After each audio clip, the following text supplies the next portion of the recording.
আমাকে সেবক হিসাবে এখানে এই প্যানেলে রাখা হয়েছে। সব রকমের মানুষই কিন্তু দরকার। আমি তো আশাবাদী 100%। আমি আমার ফুল প্যানেল সহ আমি দীর্ঘ 6 বছর আন্দোলন সংগ্রাম করেছি। খুবই সুন্দর, খুবই গুছালো, এবং আপনারা এখানে যদি এর আগের বার, তার আগের বার বহু বছর যাবত এসে থাকেন, তাহলে দেখবেন যে এইবারের পরিবেশ কিন্তু টোটালি ভিন্ন। সো এই পরিবেশটা নিশ্চয়ই আপনাদের কাছে ভালো লেগেছে, কারণ যাদের লিস্ট তারাই কিন্তু ঢুকতে পেরেছে। সো আপনাদের নিশ্চয়ই ভালো লেগেছে এই পরিবেশ। আর আমি যে সুন্দর করে ভোট দিয়ে বের হয়ে আসলাম, কোনো রকম কোনো অগোছালো কিছু দেখি নাই, সবকিছু গোছালো ছিল। আমার আসলে পরাজয় আমার লাইফে ঘটেনি, তারপরে বাকিটা আল্লাহ পাকের ইচ্ছে। আমি মানুষকে ভালোবাসা দেই, ভালোবাসা পেতে চাই, আমি ভোটারদেরকে ভালোবাসি, এবং আমি গতকালকে বলেছি যে আমি এখানে সেবক হিসেবে এসেছি, আপনাদের সেবা করব। আপনাদের যারা শিল্পী আছেন, আমাদের এখানে নাচের গ্রুপ আছে বিশাল, আমাদের ফাইটার গ্রুপ আছে, ডান্সের গ্রুপ আছে, ওই নাচ আর ডান্স তো একই। তো আমি সবাইকে বলেছি যে আমাকে সেবক হিসাবে এখানে এই প্যানেলে রাখা হয়েছে।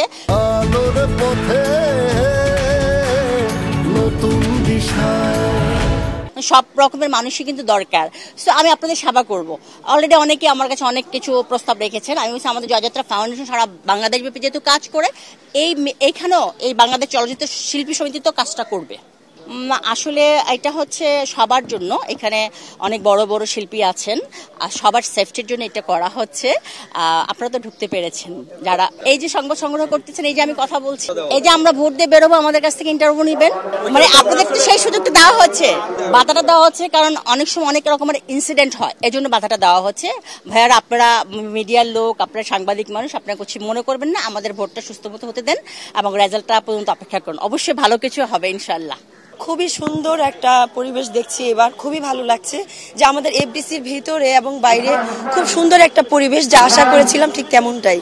আসলে আমি পজিটিভলি নিচ্ছি, কারণ এটা পজিটিভ। যদি আইন শৃঙ্খলা বাহিনী এতটা না থাকতো, তাহলে আমার ঢুকতে কিন্তু আমাকে অনেকটা পেরেশানি পোহাতে হতো। আমি কিন্তু গাড়ি নিয়ে একদম একবারেই আমি ঢুকে গেছি, আমার কিন্তু বাইরে দাঁড়াতে হয়নি।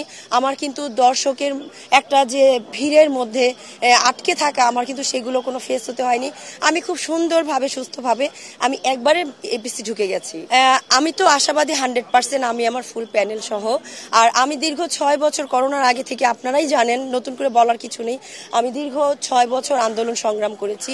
103 জন যারা আজকে মানে অনেক কি বলবো, অনেক তাদের মূল্যবান ভোটাধিকার ফিরে পেয়েছেন যারা, তাদের জন্য আমি অনেক পরিশ্রম করেছি, এবং আমার সাথে তারা ছিল 103 জন। তো অবশ্যই তারা আমাকে নিরাশ করবেন না, তারা আমার সাথে বেইমানি করবেন না বলে আশা করছি। গতকাল রাতে থেকে পরিবেশটা একটু ঘোলাটে ছিল, কিন্তু ইনশাল্লাহ মানে যেহেতু দিন যত পরিষ্কার হয়ে উঠছে, আমাদের এটাও পরিষ্কার লাগছে। তবে এখন ভালো পরিবেশ এখনো বিরাজ করছে। এটা টোটালি নির্বাচন কমিশনারের এখতিয়ার, এবং আমাদের যারা মানে ঊর্ধ্বতন এফডিসির যারা আছেন, এমডি মহোদয়, এটা তারা বলতে পারবে। কারণ তারা হয়তো এটাকে মানে চিন্তা করেছে যে যেহেতু এখানে অনেক শিল্পীদের সমাগম হবে, এখানে জটলা হতে পারে বা কোনো রকম ঝামেলা হতে পারে, সেটাকে মানে প্রোটেক্ট করার মতো যেরকম আইনশৃঙ্খলার দরকার, তারা সেই ব্যবস্থাটি হয়তো নিয়েছে। আমরা 100 আশাবাদী, তারপর উপর আল্লাহ জানে এবং আমাদের সম্মানিত ভোটাররা জানে।